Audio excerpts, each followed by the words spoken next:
পাকিস্তানের বিশ্বকাপ প্রস্তুতি বন্ধ, এটা একটা প্রচন্ড রকমের মিথ্যা কথা। আমি এখনই প্রমাণ করে দিচ্ছি, খেয়াল করে দেখবেন। চিলে কান নিয়ে গেছে, সবার আগে আপনি আপনার নিজের কান চেক করবেন, এরপর আপনি চিলের পেছনে দৌড়াবেন। সুতরাং বুঝতেই পারতেছেন এখানে বাংলাদেশের গণমাধ্যম যেভাবে প্রচার করতেছে যে পাকিস্তানের খেলা সম্পর্ক বন্ধ আছে, এখন আমরা সেফে আছি, পাকিস্তানের কল্যাণে আমরা টি-20 বিশ্বকাপ খেলতে পারবো, আইসিসি কে প্রেসারাইজ করতে পারবো। আসলে পাকিস্তান আমাদেরকে ব্যবহার করতেছে। ভাই, পাকিস্তান কিছুই করে নাই, কিছুই করতেছে না। খেয়াল করে দেখেন, যে দলের টি-20 বিশ্বকাপের স্কোয়াডই ঘোষণা করে নাই, আপনি বলতেছেন তারা স্থগিত হয়ে বসে আছে, তাদের প্রস্তুতি স্থগিত। তাদের প্রস্তুতি ছিল কোন কালে? তাদের ক্যাম্প কোন জায়গায় লাগানো? আপনি বলেন তাদের ক্যাম্প কোন জায়গায় লাগানো যে তারা প্র্যাকটিস করতেছে টি-20 বিশ্বকাপকে সামনে রেখে? বিপিএল এ কিছু প্লেয়ার আছে, বিগ ব্যাশে কিছু প্লেয়ার আছে। আপনাদের কয়েকদিন আগে খবর আপনারা শুনছেন স্টিভ স্মিথের সাথে বাবর আজমের কোন ধরনের ক্ল্যাশ হয়েছিল সিঙ্গেল রোটেশন নিয়ে। আপনি বুঝতেই পারতেছেন বিগ ব্যাশের প্লেয়ার আছে এখানে, ওইখানে আছে কিছু প্লেয়ার। এমনকি 5 তারা একটা সিরিজ আয়োজন করতেছে। আপনারা সেই খবরটা রেখেছিলেন? আমি একটা ভিডিওতে বলেছিলাম 5 কিভাবে বিগ ব্যাশ থেকে তারা তাদের এই ক্যাটাগরি প্লেয়ার আনতে পারে নাই। বাবর আজম, শাহিন শাহ আফ্রিদি, হারিস রূপ, রিজওয়ান, তাদেরকে আনতে পারে নাই। কারণটা কি? অস্ট্রেলিয়ান ক্রিকেট বোর্ডের সাথে তাদের একটা চুক্তি হয়েছে, যদি তারা বিগ ব্যাশ খেলতে পারে তখন একটা 3 ম্যাচের সিরিজ তারা খেলবে এই মাসের 29 তারিখ থেকে। কিন্তু বাংলাদেশের বিপিএল থেকে কিন্তু অনেক প্লেয়ার তারা নিয়ে গেছে। সুতরাং বুঝতেই পারতেছেন শ্রীলঙ্কার সাথে যে একটা খেলা গেল, সিরিজ গেল, এখন তারা দাবি করতেছে কি বাংলাদেশের পাশে আছে কোনভাবে, যদি বাংলাদেশকে টি-20 বিশ্বকাপে খেলতে দেওয়া না হয় তাহলে আমরা টি-20 বিশ্বকাপ বর্জন করবো। এমনকি বর্তমানে আমরা আমাদের সকল কার্যক্রম বন্ধ।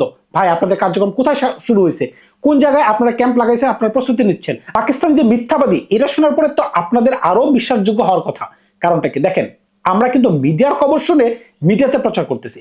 পাকিস্তান মিডিয়াতে হয়তোবা এই গুঞ্জনটা শুনছে, কিন্তু অফিসিয়াল কোনো খবর কি শুনছেন যে মহসিন নাকভি সাহেব কিংবা Pakistan cricket board officially tweet করে বলছে কিংবা একটা ভিডিও বার্তা দিয়ে বলছে যে আমরা কিন্তু বাংলাদেশের পাশে আছি, আমরা কিন্তু খেলবো না, আমরা ড্যাশ ড্যাশ ড্যাশ, এই ধরনের কোনো বিবৃতি আপনারা দেখতে পাইছেন বা টুইটারে কোনো পাইছেন বা কোনো পোস্ট কি পাইছেন? না, পান নাই। কি পাইছেন? পাকিস্তানের এক গণমাধ্যম সেটা প্রচার করতেছে। গণমাধ্যমের কথা তো কোনো ফ্রড ভাই। বাংলাদেশের অনেক গণমাধ্যম ভুয়া খবর দেয়, বাংলাদেশের অনেক ইউটিউবার আমি সব ভুয়া খবর দেই। আপনারা তো সেটাই বলেন যে আমি ভুয়া খবর দিচ্ছি। এখন এই খবরের ভিত্তিতে যদি চিলে কান নিয়ে গেছে, যদি পেছন পেছন দৌড়ান, তাহলে কিভাবে হবে? আপনারা তো আপনাদের দলই ঘোষণা করেন নাই। সুতরাং বুঝতেই পারতেছেন তারা হচ্ছে প্রচন্ড রকমের মিথ্যাবাদী। এখন খেয়াল করে দেখেন পাকিস্তানের লেভেলটা কোন জায়গায় আছে বর্তমানে। 2026 সালে আসা, আপনি 23, 24, 25 থেকে হিসাব করেন। 2023 বিশ্বকাপে যখন এশিয়ান কন্ডিশনে তারা খেললো, একটা ম্যাচও তারা ভালো খেলতে পারে না, এমনকি কোনো ভালো পজিশনে যাইতে পারেনি। 2023 বিশ্বকাপ যেটা অস্ট্রেলিয়া জয়লাভ করছিল, এমনকি ইন্ডিয়া লাস্ট ম্যাচে দুর্দান্তভাবে হারছে, দুর্দান্তভাবে হারছে। বাদ দেন এই কথা। 23-এর পরে 24-এ যদি আসেন, 24 টি-20 বিশ্বকাপ যেটা হইলো আমেরিকার কাছে, ইউএস এর কাছে তারা এমন ভাবে আসছে। আপনি চিন্তা করে দেখেন, আমেরিকার কাছে একটা আয়োজক দেশ, একটা বি ক্যাটাগরির টিমের সাথে পাকিস্তান হারছে টি-20 বিশ্বকাপে। পাকিস্তান টিম এখন বাহাদুরি করতেছে। 2024 চ্যাম্পিয়ন্স ট্রফি, 2024 চ্যাম্পিয়ন্স ট্রফিতে পাকিস্তানের অবস্থা কি দেখেন। আয়োজক দেশ, আই রিপিট, তারা 4 দিনের মাঝখানে চ্যাম্পিয়ন্স ট্রফি থেকে বের হয়ে গেছে। 4 দিন, টুর্নামেন্ট শুরু হওয়ার আগেই তারা বের হয়ে গেছে। বুঝতে পারতেছেন তাদের অবস্থা কি? 2025 এশিয়া কাপ, সবচেয়ে গুরুত্বপূর্ণ কথা, 2025 এশিয়া কাপ তারা ইউএর সাথে একটা ম্যাচ বয়কটের ঘোষণা দিয়েছিল। তারা হোটেল রুম থেকে বেরোয় আবার বাস থেকে হোটেলে চলে যাচ্ছিল, কিন্তু তারা ওই ম্যাচটা বয়কট করতে পারে নাই। আপনারা খবর নিয়ে দেখবেন, আমরা ভুয়া খবর দেই না, আমরা রিশাদ আজিম না। আপনারা ফ্যাক্ট যাচাই করবেন, সততা যাচাই করবেন, এরপরে দরকার হলে গালিগালাজ করবেন, কোনো সমস্যা নাই। আপনারা যাচাই করবেন। একটা ম্যাচ তারা বয়কট করতে পারে নাই, এখন তারা ফুল টুর্নামেন্ট বয়কট করে দিবে বাংলাদেশের জন্য। ভাই, এত পেন বাংলাদেশের জন্য না, বাংলাদেশকে তারা ইউজ করতেছে। আপনারা বিবেক দিয়ে চিন্তা করবেন। এখন খেয়াল করে দেখেন 2025-এ কি করলো তারা? এশিয়া কাপ খেললো, ইন্ডিয়ার সাথে তারা 3-3টা ম্যাচ খেলছে।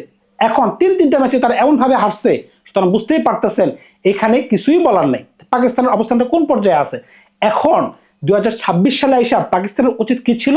বদলা যদি নীতি হয়, বদলা এভাবে নেওয়া উচিত ছিল যে আমরা ইন্ডিয়া থেকে ফাইনালটা বের করে নিয়ে আসবো। কিভাবে? আহমেদাবাদের মাঠে ফাইনাল, যেখানে বিশ্বের সবচেয়ে বেশি জনসংখ্যা ধরে, আমরা ওই মাঠ থেকে ফাইনালটা সরাইয়া শ্রীলঙ্কাতে নিয়ে আসবো, সেটা যেই মাঠেই হোক। সুতরাং বুঝতেই পারতেছেন পাকিস্তানের প্রতিবাদের ভাষা হওয়া ছিল এটা। কিন্তু পাকিস্তান কি করতেছে এখন? পাকিস্তান বি গ্রেডের একটা কাজ করতেছে যে বাংলাদেশ যদি না খেলে আমরাও খেলবো না। এই যে নাটকে আপনারা হাততালি দিতেছেন, বাংলাদেশের গণমাধ্যম হাততালি দিতেছে, রিশাদ আজিমের মতো থার্ড ক্লাস ইউটিউবার হাততালি দিতেছে। ভাই, ফ্রড খবর আর কতদিন চালাবেন? মানুষকে কত ভ্রান্ত ধারণায় রাখবেন? বাঙালি এক সময় শিক্ষিত জাতি হচ্ছে, কিন্তু এখন যেহেতু আপনি চিন্তা করে দেখেন 30 বছর আগের বাংলাদেশ আর 30 বছর পরে বাংলাদেশ, হ্যাঁ দুর্নীতিতে বাংলাদেশ আগে গেছে, কিন্তু এডুকেশন লেভেল থেকে কিন্তু বাংলাদেশের মানুষ কিন্তু আগের থেকে বেশি শিক্ষিত। এখন হয়তোবা ইদানিকালে একটু আবেগের জায়গায় বিবেক কম কাজ করতেছে, বিবেকের জায়গায় আবেগ একটু বেশি কাজ করতেছে, কিন্তু যখনই তারা ফ্যাক্ট নিয়ে চিন্তা করবে, বাস্তবতায় আসবে, তখন কিন্তু আপনাদের এই বক্তব্যগুলো কিন্তু মানে কালিমার মতো হয়ে থাকবে। আপনারা যাকে সাপোর্ট করতেছেন, যে ধরনের বক্তব্য দিতেছেন বাংলাদেশ ক্রিকেটকে ধ্বংস করার জন্য, পাকিস্তানের যে মন্তব্যকে ঘিরে আপনারা উথাই পাতাল করতেছেন, মানে উথাল পাতাল করতেছেন, সবই কিন্তু এগুলা লিখিত থাকবে বা সব কিছু রেকর্ডেড। কিন্তু খেয়াল করে দেখবেন, আপনারা যে পাকিস্তানের নিয়ে এই ধরনের বাহবা করতেছেন, পাকিস্তানের অবস্থানটা কোন জায়গায়?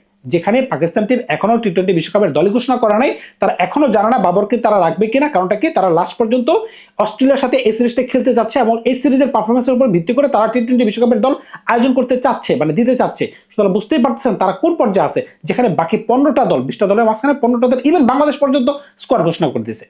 এখন বুঝতেই পারতেছে যে তারা কোন পর্যায়ে আছে। পাকিস্তানের কি চিন্তা নাই? পাকিস্তান কি বুঝে না যদি টি-20 বিশ্বকাপ থেকে বাংলাদেশের সাথে যদি তারা বের হয়ে যায়, তাদের সাথে কারা খেলবে? কেনিয়া খেলবে, বাংলাদেশ খেলবে, উগান্ডা খেলবে, কম্বোডিয়া খেলবে, এছাড়া অন্য কোন দল আছে? 20টা দল তো টি-20 বিশ্বকাপই খেলতেছে। অদূর ভবিষ্যতে তাদের সাথে কারা খেলবে?